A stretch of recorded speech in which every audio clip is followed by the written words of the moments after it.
Okay, so we are going to go ahead and get started. Hello, happy Wednesday.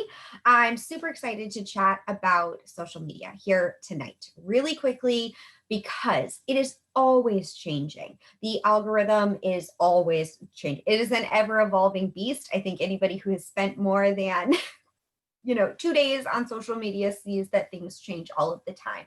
But there are some best practices, tips, tricks, things of that nature that can help you and help us in creating engagement with our friends, family, potentials on our friends list.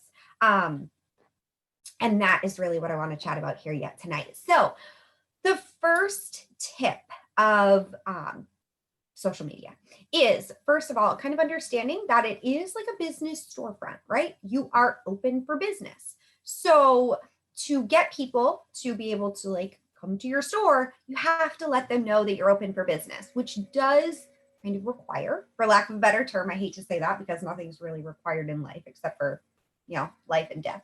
But anyway,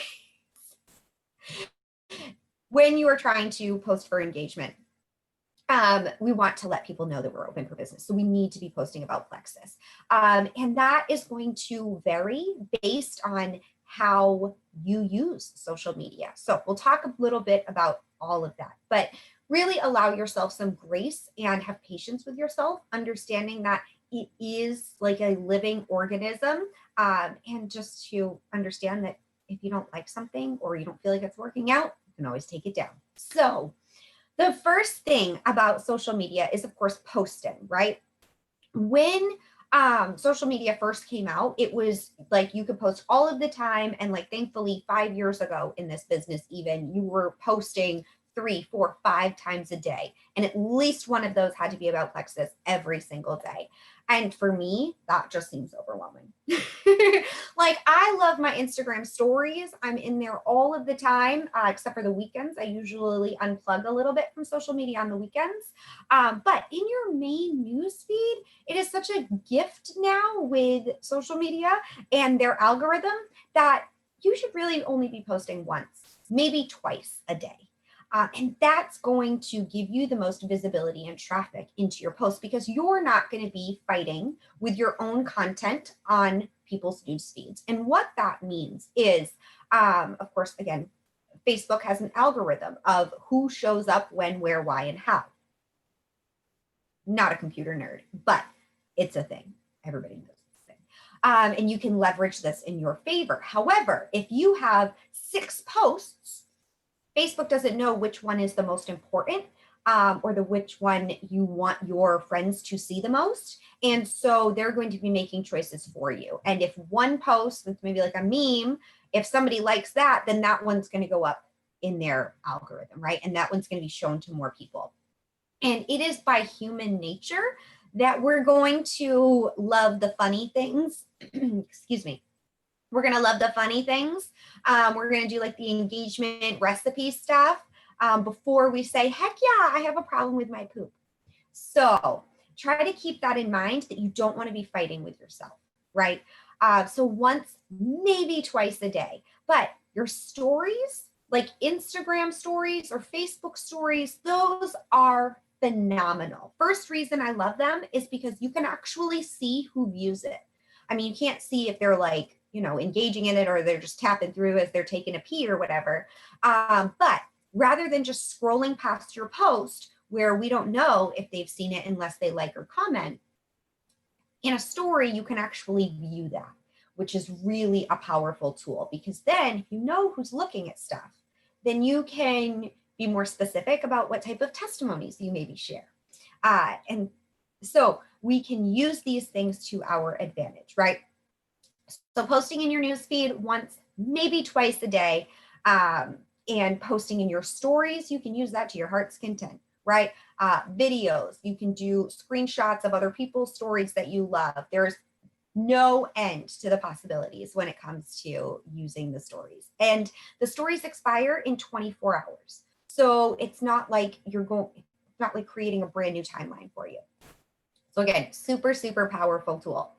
But how do you get people to see your content in the first place? How do you activate that algorithm to create engagement with your content, right? How do you get people to like and comment on it? There's a trick, we call it like kind of turning on the algorithm or warming it up for yourself.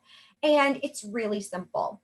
In both Facebook and Instagram, you can create your content, you can create your post, you can put your picture there, you do your little caption, and then you can actually save it. Like if you hit the X to get out of what you just did, it's going to ask you, do you want to save this as a draft or do you want to get rid of it completely?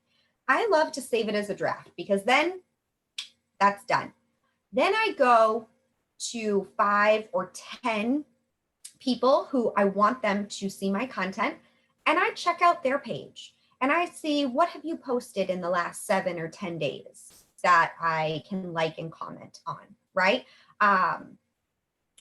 What's super cute, right? Has anybody had a birthday? Ooh, that's getting into messaging. I got ahead of myself there.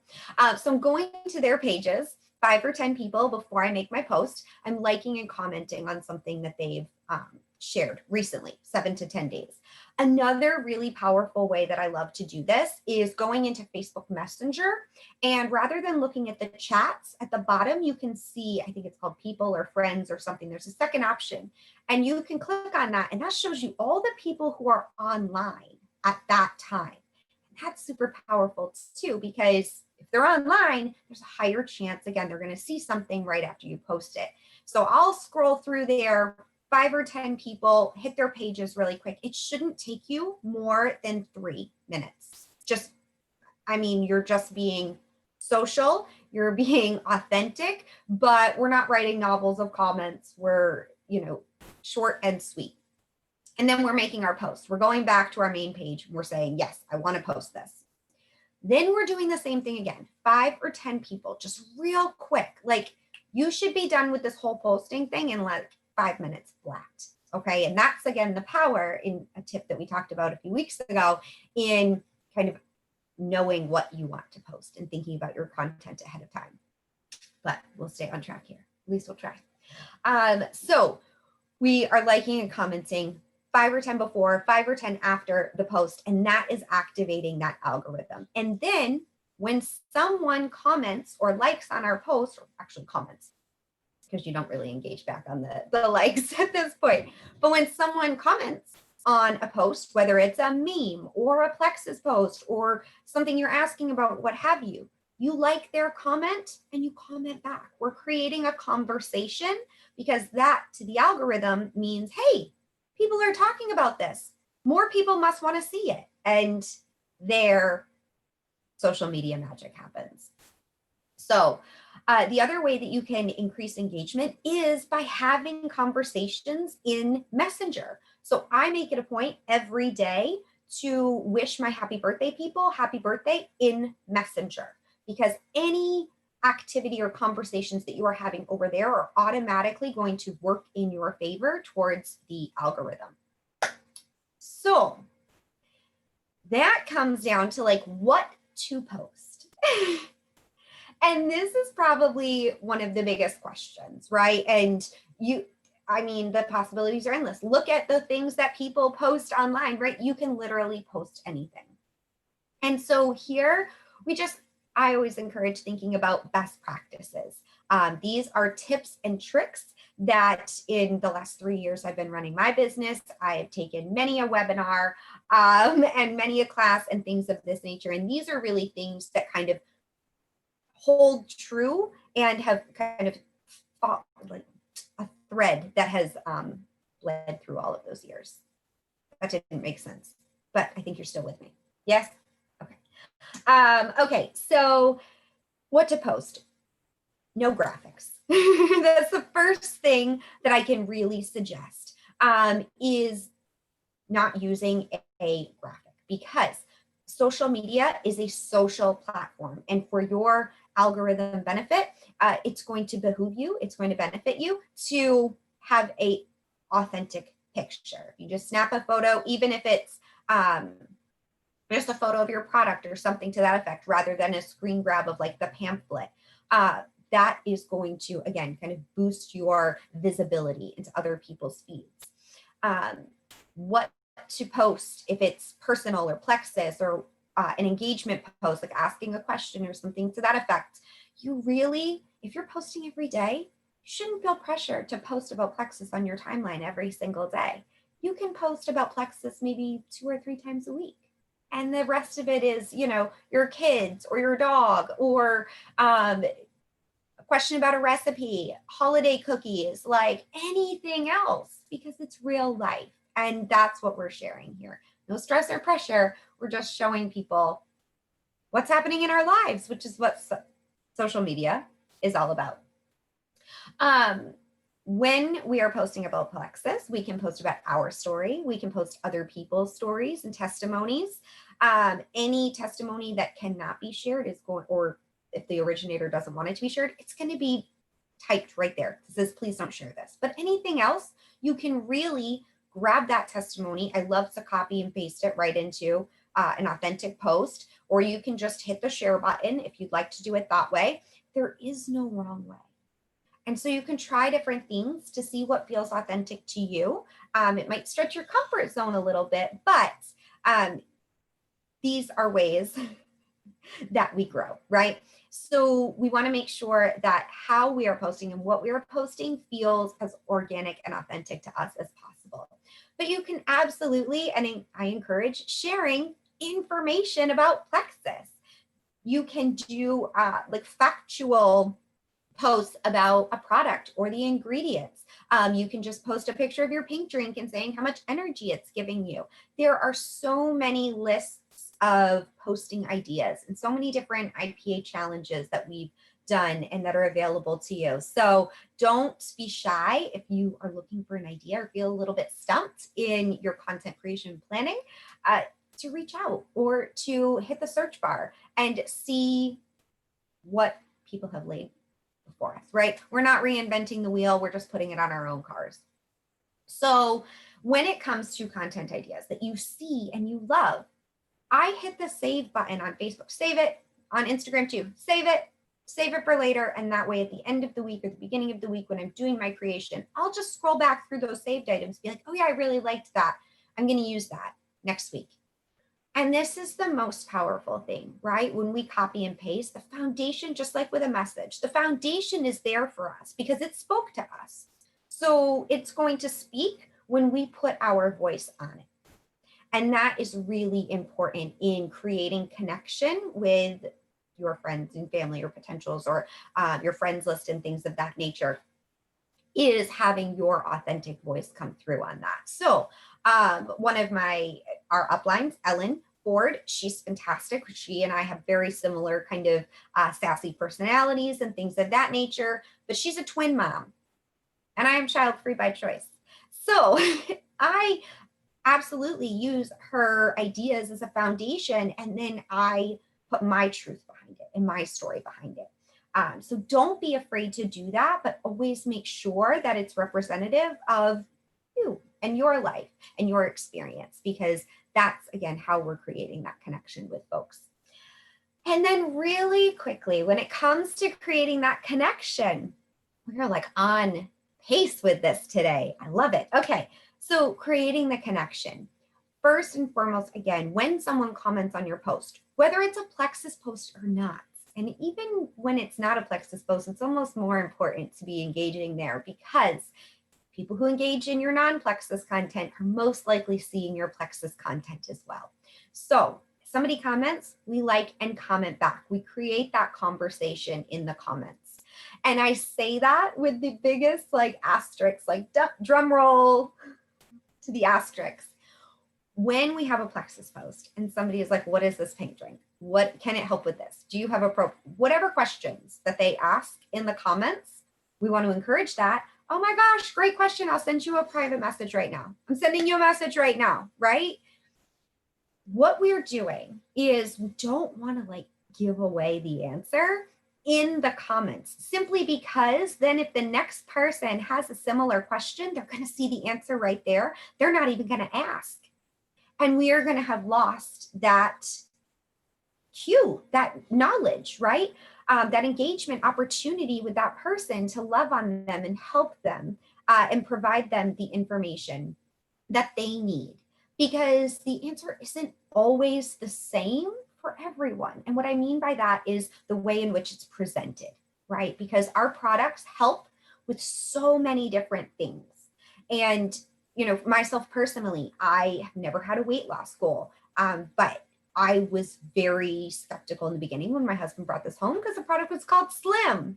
And so the presentation to me had to be very different than someone who maybe is looking for that, right? And might be really excited by that. So we always want to take that opportunity to continue the conversation, right? Because in a private message, we have a lot more opportunity to ask questions, to dig a little deeper, to get a little more personal than in a public arena of our public newsfeed and timeline. So anytime somebody asks a plexus related question, my go-to is always, oh my gosh, I felt the same way, or I thought the same thing. I'm going to send you a message right now.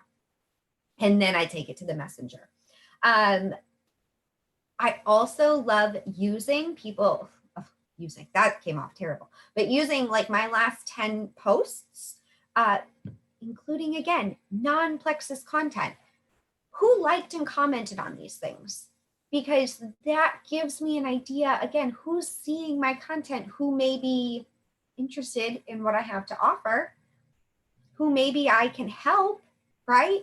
By using the non-gut health arena, we are able to make that introduction, because then we'll know who to say hello to, who to check in on. How's it going in your world? How are you feeling with the holidays and the pandemic and the virtual learning and your energy and your mood and your stress and all of the things, right? We truly care about people, and it's really beneficial to, I don't know, not have to like red light ourselves and not have to like try and think of names out of thin air, right? Like take a look at the screen that we're already staring at. Anyway, lost my train of thought for a second. I heard the dog outside the door. But my last point is about that community, right? We want to increase our community. We want to increase our reach. We want to help more people. And myself personally, I have found my confidence grow the broader my circle is, because I hate to say it like this, but I'm kind of frank, and y'all know that I'm a direct person. The less close they are to me emotionally or personally, like in my immediate life, the more bold I am and brave I am in explaining things, because I don't have that emotional attachment. And that can be a conversation for another day, dealing with the emotional attachment. But I make it a point every day to add new friends on Facebook. Instagram's a whole different story, but Facebook, they have that great section, people you may know. And, when I'm making my coffee or what have you, cool down from a workout, 5 minutes scrolling between commercial breaks, I would look at that and go, oh, she seems like she has great energy. Like, oh, 43 friends in common. Like, we're not like going into I personally don't like this, going into like the Facebook groups and like trying to meet people there, because a lot of them have rules, and it personally stresses me out. So to expand my community, I love using the people you may know list. And you can just add friend. I regularly remove people. I'm like, that suggestion doesn't rightly fit me. Remove, please. And that is a never ending pool of people for you to meet and connect with and share your story with and hear theirs.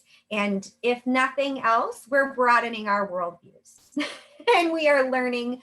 We can learn something from every single person that we meet. Every person we meet knows something we don't know. So it's always good to expand those horizons. But those are the tips that I have about social media. So from posting to engagement to content ideas and connecting. That was my notes. I have my notes over here. Y'all know, always with the notepad. Those are my tips and tricks for at least today. So we will check in again next week. Questions or anything, by all means, drop them in the chat. And I'm going to go ahead and stop the recording, but we will check in again soon. Happy posting.